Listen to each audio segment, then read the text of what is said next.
네, 이번 시간은 지난 시간에 이어서 전자기 유도를 계속하겠습니다. 지난 시간에 공항 검색대에서 금속 탐지기 여기 있었죠. 그래서 공항 검색대의 금속 탐지기는 금속을 휴대하고 있는 승객이 지나가면 경보음이 울린다 이렇게 나옵니다. 원리를 따져보면 금속이 여기 있어요. 금속이 있으면 여기 금속 탐지기 안에는 뭐가 있냐면 이 안에 코일이 있습니다. 코일이 이렇게 감겨 있어요. 코일이 감겨 있는데 문제는 뭐냐면 코일이 감겨 있는데 전자석을 만드는 원리 혹시 기억하나요? 이렇게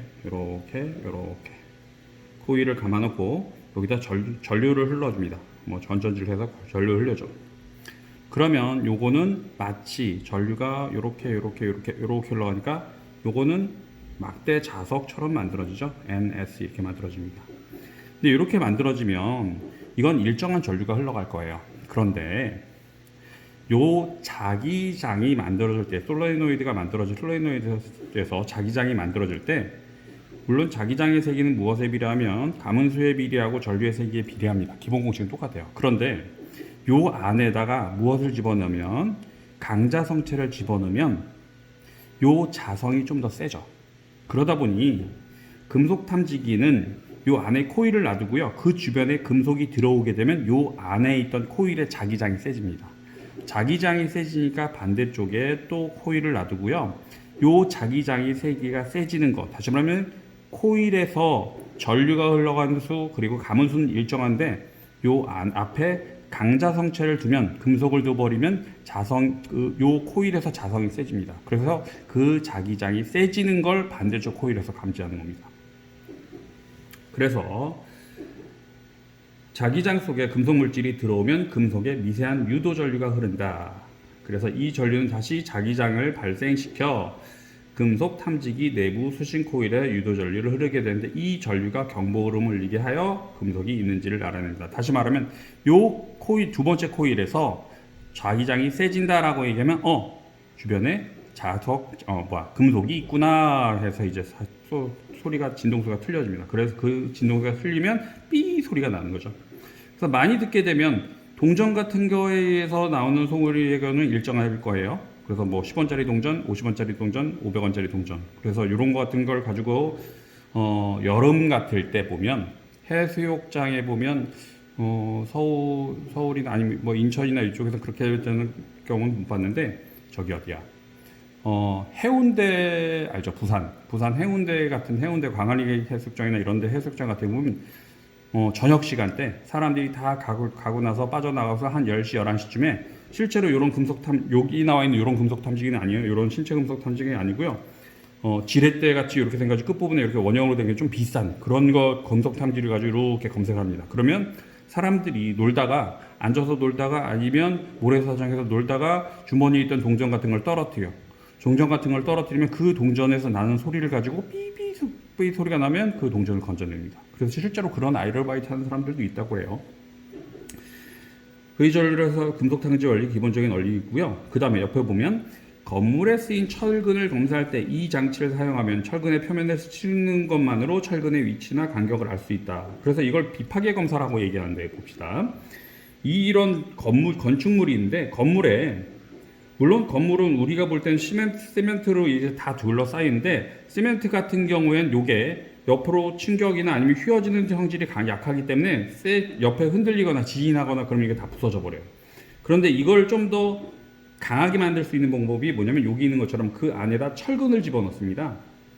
그런데 높고 무거운 건축물의 경우는 이 철근이 좀 더 많이 들어가야 될 거예요. 그런데 건축물을 지을 때 이 철근을 제대로 지었는지 지어지지 않는지는 확인할 수 있는 방법은 실제로 철근을 설계할 때 철근을 엮어 질 때 일일이 다 옆에서 몇 개 넣는지 어떤 굵기를 넣는지 일일이 다 확인해 주면 좋겠지만 일정상 그걸 다 확인 못할 수도 있을 거예요. 그러면 건물에 콘크리트를 다 붓고 나서 시멘트가 굳어진 다음엔 이 건물이 제대로 지었는지 어떻게 검사할까라고 얘기하면 비파괴 검사라고 얘기해서 금속 탐지랑 비슷한 거예요. 그런데 좀 더 정교한 거겠죠. 그걸 요 앞에서 지나가게 되면 철근이 얇은 거냐 아니면 굵은 거냐 그리고 그 간격은 얼마냐에 따라 여기서 소리가 삐삐삐 뭐 이런 식으로 차이가 납니다. 그래서 그걸 가지고 이제 철근에 있는지 얼마나 있는지 그런 걸 알 수 있는 기본적인 원리가 되겠고요.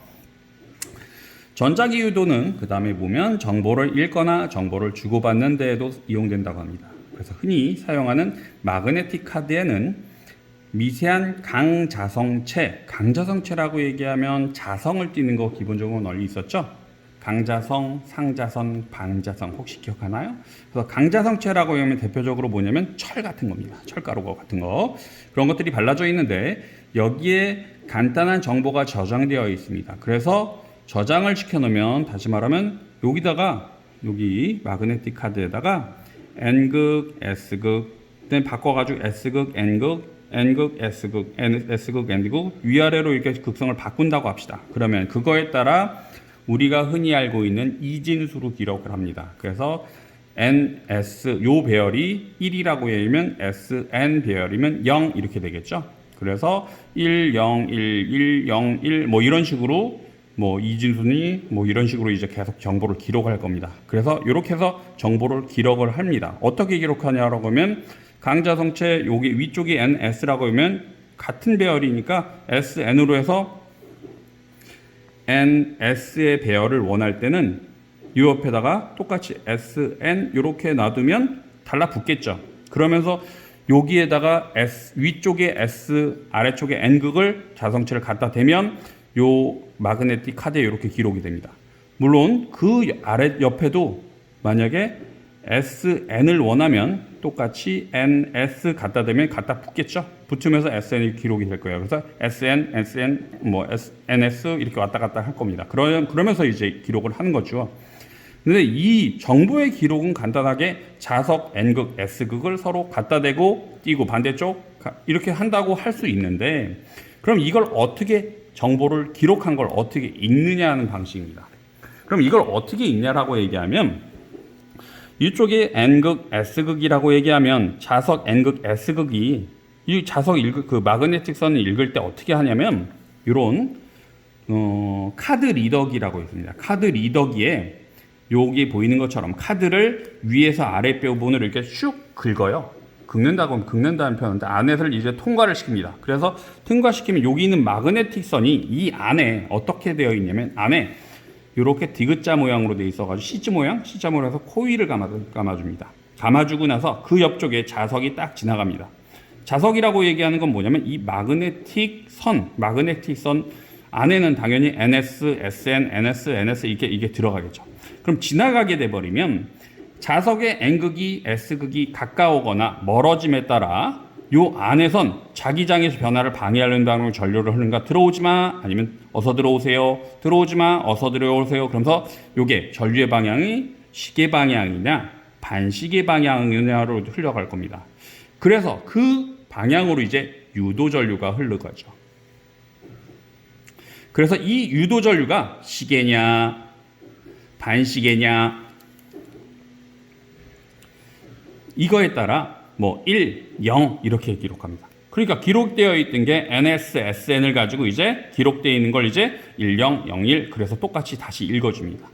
그러다 보니 이런 마그네틱 선에 의해서 기록을 한 파일들 다시 말하면 정보를 기록한 방식의 경우는 문제점이 뭐라고 얘기하면 얘는 실제로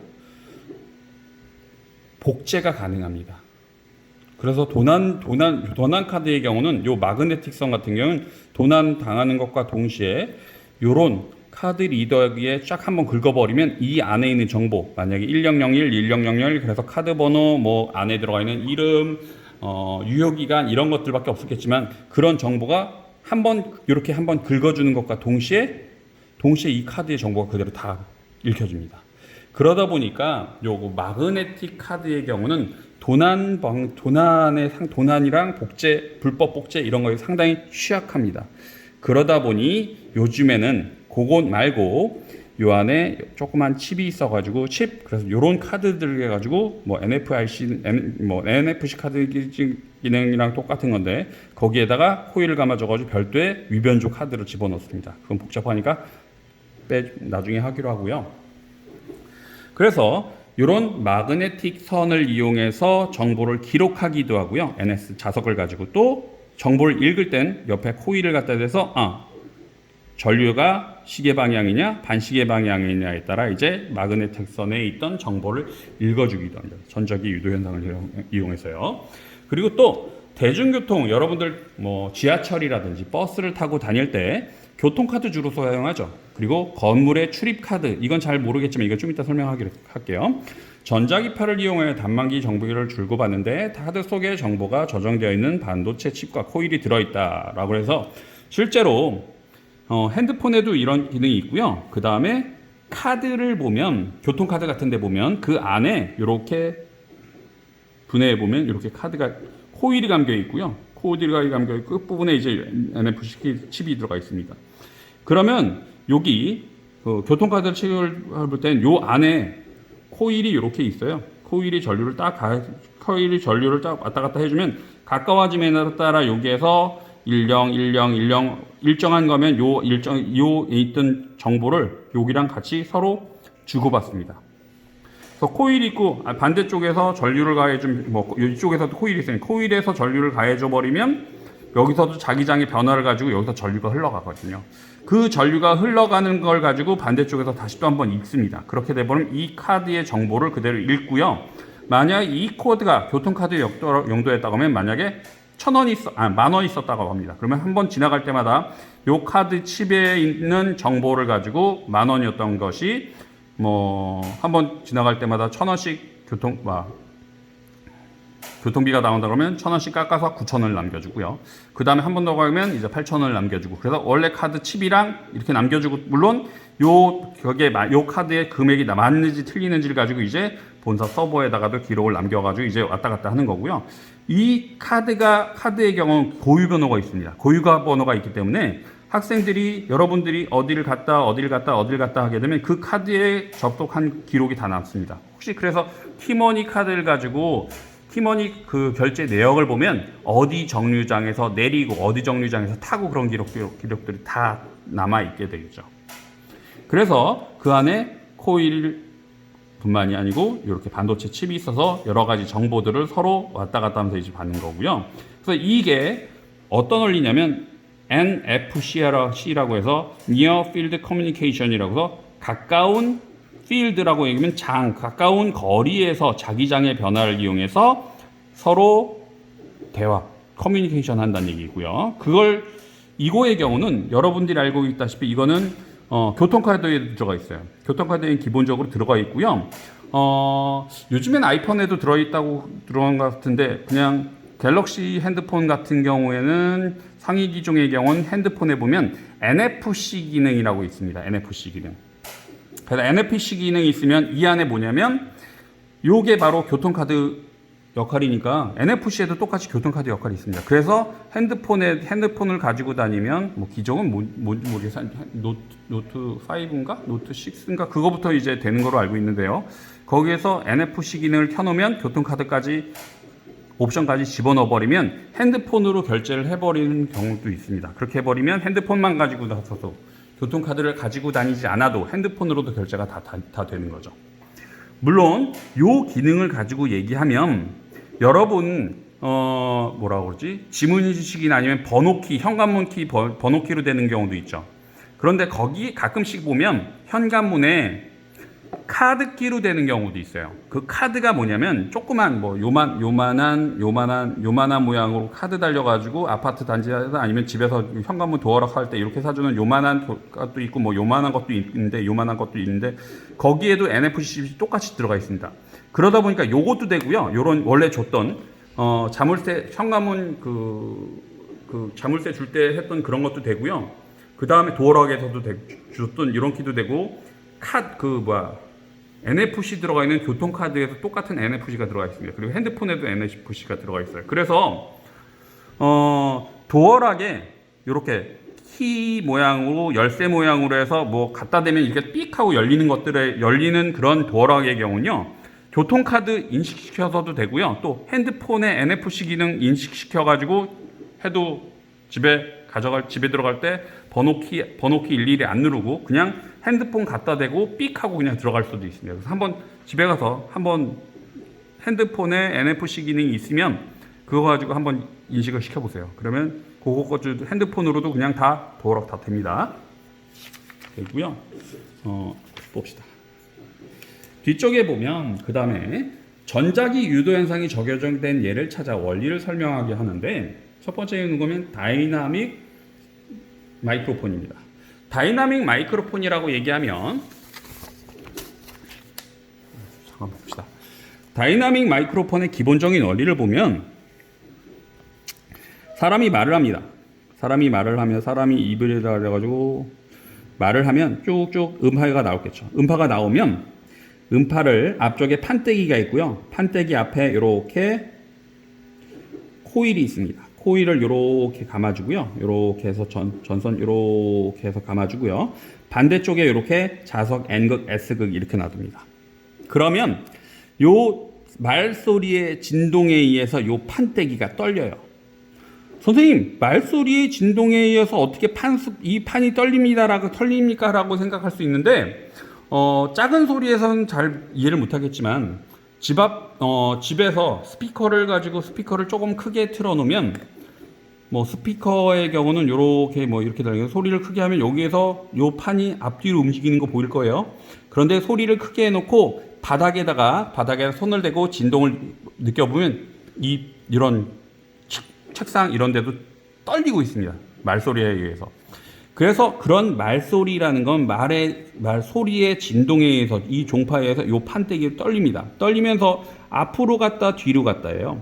그러면 앞에 자석이 있는데 얘가 가까이 갔다 멀어졌다 하면서 얘가 앞으로 뒤로 하면서 얘가 시계 방향, 반시계 방향, 시계 방향, 그래서 시계 방향 1, 반시계 방향 0이라면 10, 10, 10이 왔다 갔다 합니다. 사람의 주파, 사람이 말하는 소리니까 20에서 2만 Hz가 흔들린다 그러면 이게 그대로 10, 10, 10을 그대로 다 정보가 만들어지는 겁니다. 그래서 다이나믹 마이크로폰의 원리는 뭐냐면 요 공기의 진동 에너지가 결국엔 뭐냐면 전기 에너지의 신호로 바뀝니다. 그래서 전자기 윤도 현상으로 이제 소리 에너지가 무슨 에너지로 바뀌어? 전기 에너지의 형태로 바꿉니다. 소리 신호가 전기 신호로 바뀔 수 있다고 얘기하죠. 그리고 또 하나 이거 옆에 보면 전동 칫솔이라고 했습니다. 전동 칫솔이라고 얘기하는 건 뭐냐면, 칫솔인데 전기 에너지에 의해서 얘가 모터를 돌리는 방식이라서 삥 하고 움직입니다. 그러면 안에 모터가 들어가니까 이 안에 배터리가 있어야 되겠죠? 그럼 배터리의 경우는 이렇게 해서 배터리가 있어. 그러면 배터리를 우리가 기본적으로 충전시켜야 되면 플러스 전원선, 마이너스 전원선이 두 개가 이렇게 꼽혀야 될 거예요. 플러스 전원선이 위에, 그리고 마이너스 전원선이 커야 돼요. 그러다 보니까 이렇게 충전할 때는 이런 충전 단자라고 해서, 이런 거 있죠. 이렇게 해서, 그래서 이렇게 전선 달린 거. 중간에 가운데 뽕 뚫려가지고, 이렇게 해가지고 이런 거에다가 꽂아야 될 거예요. 그런데 문제는 뭐냐면, 가운데가 플러스 단자고 겉에가 마이너스 단자일 텐데, 요 플러스 마이너스 단자가 전동 칫솔에 곧바로 딱 꽂히면 상관없는데 문제는 뭐냐면 전동 칫솔은 칫솔이니까 물을 사용하죠. 화장실에서 물을 사용하게 되면 요 부분에 아답터 접속부하는 요런 부분에다 플러스 단자랑 마이너스 단자랑 따로따로 붙어야 되는데 물을 사용하게 되니까 플러스 단자랑 마이너스 단자랑 수시로 붙게 됩니다. 그럼 플러스랑 마이너스랑 닿게 되면 이게 뭐냐면 합선이 일어나죠. 합선이 일어나기 때문에 플러스 마이너스로 곧바로 연결을 해서 충전을 하게 되면 합선 우려가 있습니다. 그러다 보니까 전동 칫솔의 경우는 기본적으로 어떻게 돼 있냐면 전동 칫솔의 윗부분에 이제 이렇게 해서 칫솔모가 있다고 하고 그래서 요 아래쪽에 보면 이렇게 옆에서 보면 이렇게 해서 홈이 파여져 있습니다.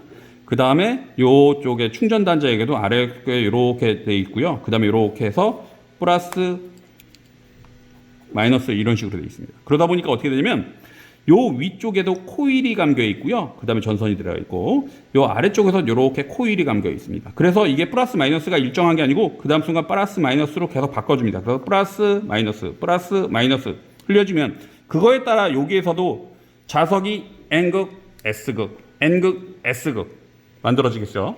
코일 충전단자 쪽에서도 충전단자 플러스 마이너스 바뀌니까 그거에 따라 여기서도 플러스 마이너스 전기 에너지가 반대쪽으로 흘러갑니다. 플러스 마이너스. 그래서 이걸 이용해서 다시 한번 반대쪽에